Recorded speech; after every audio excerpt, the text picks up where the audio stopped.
Hello दोस्तों, नमस्कार। स्वागत है आपका आपका यूट्यूब चैनल सिप्रे एजुकेशन में। जो हमारा क्लास 9th का एग्ज़ाम है उसके लिए दोस्तों बहुत ज़्यादा मोस्ट इम्पोर्टेंट पेपर है दोस्तों। आपके लिए 100% दोस्तों यही पेपर आने वाला है। 100% दोस्तों यही पेपर आने वाला है दोस्तों। यदि आप चैनल पर नए हैं तो चैनल को सब्सक्राइब कर लीजिए दोस्तों, और वीडियो को स्किप बिल्कुल भी ना करें दोस्तों, क्योंकि मैं इन सभी क्वेश्चनों को सॉल्व कराने वाला हूँ दोस्तों। तो चलिए दोस्तों शुरू करते हैं पहले क्वेश्चन से। गद्यांश का उपयुक्त शीर्षक लिखें। दोस्तों गद्यांश का उपयुक्त शीर्षक क्या है दोस्तों? तो आपको इस प्रकार लिखना है कि आपको अच्छे मार्क्स मिले। गद्यांश का उपयुक्त शीर्षक कर्तव्य पालन है। कर्तव्य पालन एवं सत्यता है दोस्तों। संसार में मनुष्य का सफलता दिलाने वाली वस्तु क्या है दोस्तों?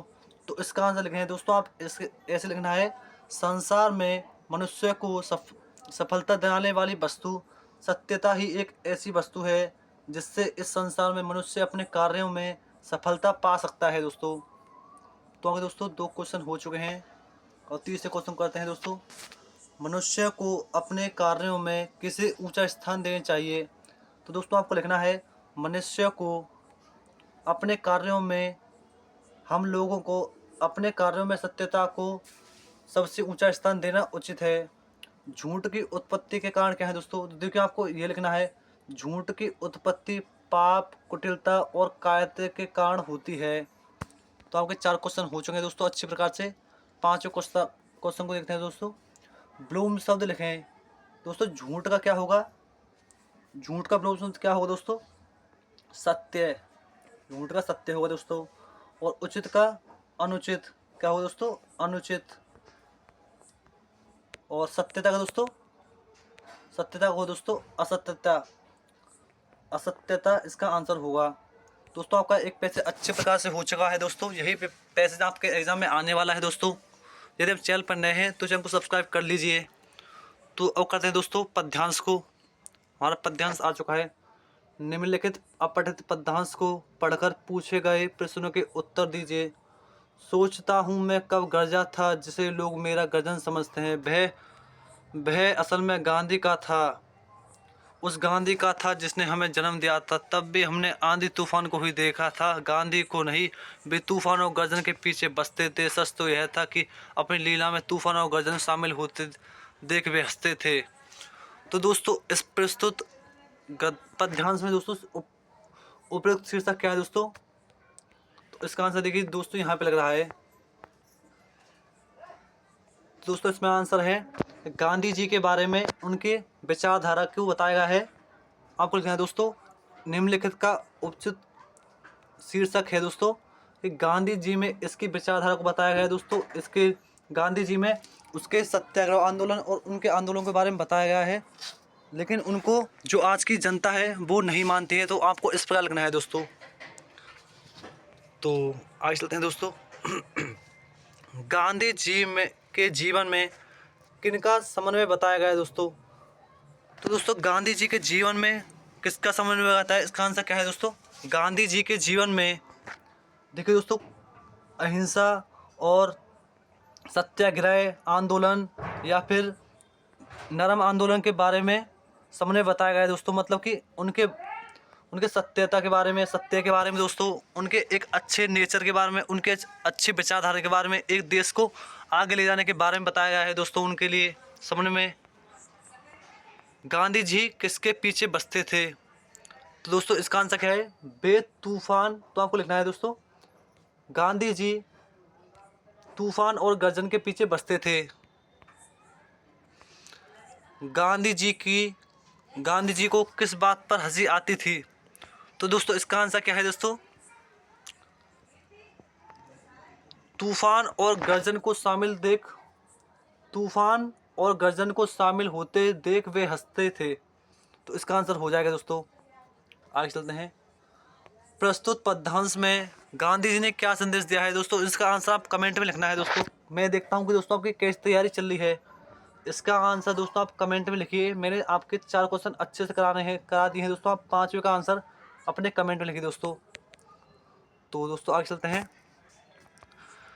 निम्नलिखित में से किसी एक विषय पर लगभग 200 शब्दों में निबंध लिखिए। दोस्तों देखिए पहला क्या है, पर्यावरण प्रदूषण के कारण एवं रोकने के उपाय, जल संरक्षण, नारी शिक्षा का महत्व, स्वच्छ भारत का। तो दोस्तों सबसे इसमें इजी है पर्यावरण प्रदूषण के कारण एवं रोकने के उपाय। दोस्तों आपको पहले प्रस्तावना लिखनी है। प्रस्तावना के बाद मैं आपको समझाता हूँ किस प्रकार आपको पद गद्य ये लिखना निबंध। पहले दोस्तों आपको प्रस्तावना में पर्यावरण क्या है उसके बारे में आपको जानकारी देनी है दोस्तों। पर्यावरण में किस प्रकार दूषित फैला जा रहा है, तो दोस्तों इसके बारे में आपको लिखना है। उसके बाद दोस्तों पर्यावरण प्रदूषण होने के कारण लिखने हैं कि किस किस कारणों की वजह से हो रहा है। जैसे कि हम फैक्ट्री लग गई है, नया औद्योगिकरण हो रहा है, जिससे दोस्तों पॉल्यूशन हो रहा है, एयर पॉल्यूशन, साउंड पॉल्यूशन, और दोस्तों कई निम्नलिखित प्रकार से पॉल्यूशन हो रहा है। इस प्रकार की नदियों को गंदा किया जा रहा है दोस्तों, कि कंपनियों का गंदा पानी नदियों में छोड़ दिया जाता है, जिससे कई कई विशाल पदार्थ नदी में मिल जाते हैं और वो नदी को नुकसान पहुंचाते हैं एवं उनको जो मनुष्य पीता है दोस्तों वह भी बीमार पड़ता है। और आपको लिखना है दोस्तों रोकने के उपाय लिखने हैं दोस्तों, कि इस प्रकार किस प्रकार हम उसको रोक सकते हैं पर्यावरण प्रदूषण को। तो आपको इस प्रकार दोस्तों लिख देना है। अपने मोहल्ले में व्याप्त गंदगी के संबंध में नगर पालिका के अधिकारियों को शिकायती पत्र लिखिए दोस्तों। बहुत ही ज़्यादा इजी है। पहले दोस्तों आपको अपनी डिटेल डालनी है, कि जैसे कि आप लिखेंगे B10 रंजीत नगर भरतपुर। फिर उसके बाद नगर पालिका के बारे में लिख देंगे क्या क्या है आपके में। आपको दोस्तों ये सब हिंदी में लिखना है, B10 ये सब दोस्तों। और फिर लिखना है दोस्तों आपको कि माननीय नगर पालिका अधिकारी। उसके बाद दोस्तों आपको गांव की गंदगी के बारे में आंसर लिख देना है।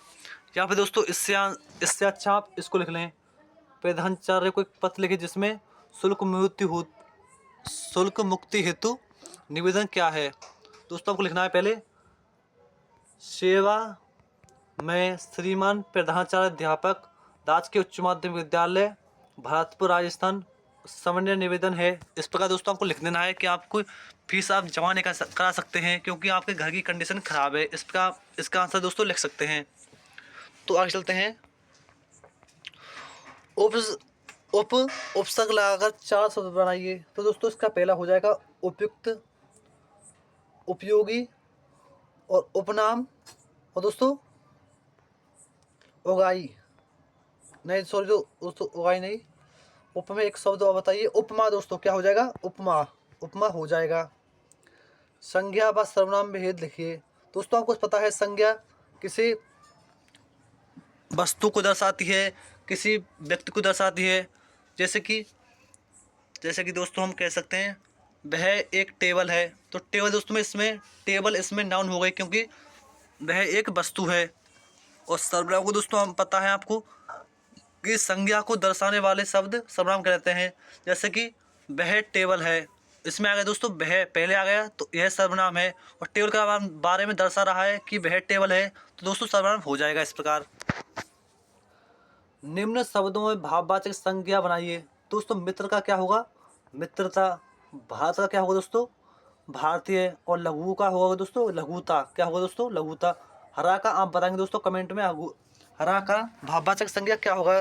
भाव मतलब कि कोई भाव दर्शाता है कि मित्रता, मित्र होते हैं उनके बीच में एक मित्रता होती है, यह भाव दर्शा रहा है। जैसे हम भारत के निवासी हैं दोस्तों तो हम भारतीय कहेंगे अपने आप को कि हम भारतीय जुड़े हुए हैं, भाव दिखा रहा है दोस्तों। लघु तो आपको पता ही है दोस्तों।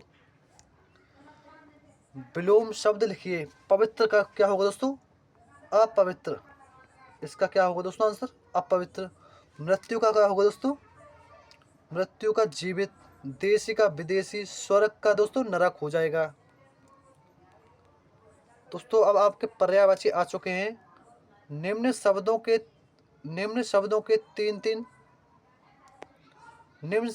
तीन तीन पर्यायवाची लिखिए। पृथ्वी के और पानी के दोस्तों।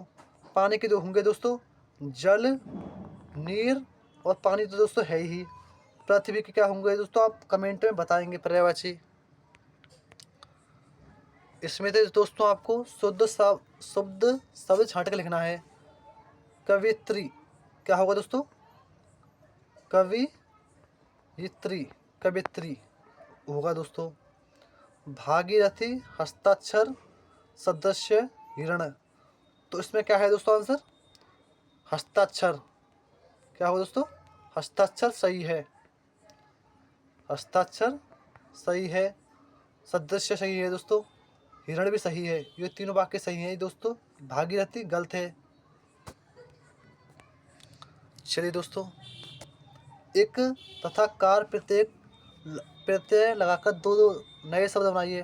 दोस्तों एक का होगा प्रत्येक, कार का होगा दोस्तों अभिकार, अभिकार, या फिर दोस्तों आप कह सकते हैं मानवाधिकार। ऐसे बना सकते हैं दोस्तों आप। और दोस्तों आपके ये सब प्रश्न व्याख्या लिखनी है दोस्तों। आप बुद्धि और विचार शक्ति हम लोगों की थोड़ी सहायक कर सकती है, थोड़ी सहायता कर सकती है। वह हमको थोड़ी दूर अग्रसर करा देती है और वही ठहर जाती है, किंतु हृदय के द्वारा ही महाशक्ति की प्रेरणा होती है। प्रेम असंभव को संभव कर देता है। इसे छोड़िए दोस्तों, पहले इसको देखते हैं, दूसरे वाले को। इसको नहीं करेंगे दोस्तों। पहाड़ बनने से क्या होगा? राजमहल पर बोझ बनकर रह जाओगे, बोझ। और नदी बनो तो तुम्हारा बहता हुआ बोझ पत्थर भी अपने सिर पर धारण करेंगे, पत्थर भी। आनंद और मंगल तुम्हारे लिए किनारे होंगे, जीवन का प्रवाह होगा, उमंगों की लहर होगी। जो उठने में गीत गाएंगे और गिरने से नाचेंगी। दोस्तों इसको लिखेंगे हम सब प्रसंग। दोस्तों सब प्रसंग में लिखेंगे दोस्तों। इसमें किसी व्यक्ति को दिखाया गया है वह जो कुछ काम नहीं करता है। और फाड़ बनने से क्या होगा कि अपने मानसिक स्तर पर काम ना करके शारीरिक स्तर पर काम कर रहा है।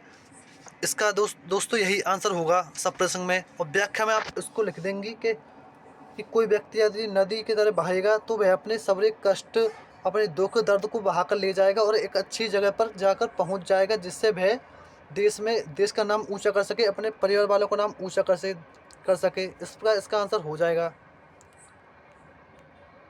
चलिए आगे चलते हैं।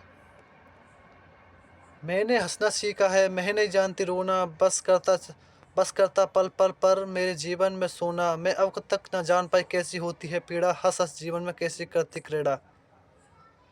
मैत्री की राह बताने को, सबों को सुमार्ग पर लाने को, दुर्योधन को समझाने को, भीषण विध्वंस बचाने को, भगवान हस्तिनापुर आए, पांडव का संदेशा लाए। तो दोस्तों इसमें श्री कृष्ण जी के बारे में बताया गया है दोस्तों। आप इसको अच्छे से लिख सकते हैं।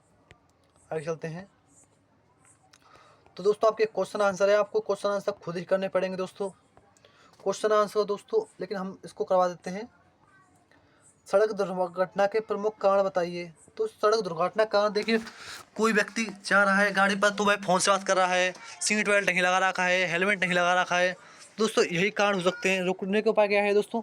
हमेशा बाईं तरफ चलना चाहिए। हमेशा हमें इंडिकेटर, जब किसी साइड मुड़े तो हमको इंडिकेटर दे देना चाहिए, जिससे अगले आदमी को पता चल सके कि हाँ भाई कोई इस गली से निकलने वाला है, तो मैं अपनी स्पीड स्लो कर सकता हूँ। इसका दोस्तों अगर लिखेंगे तो आपके मार्क बहुत ही ज़्यादा अच्छे आने वाले हैं।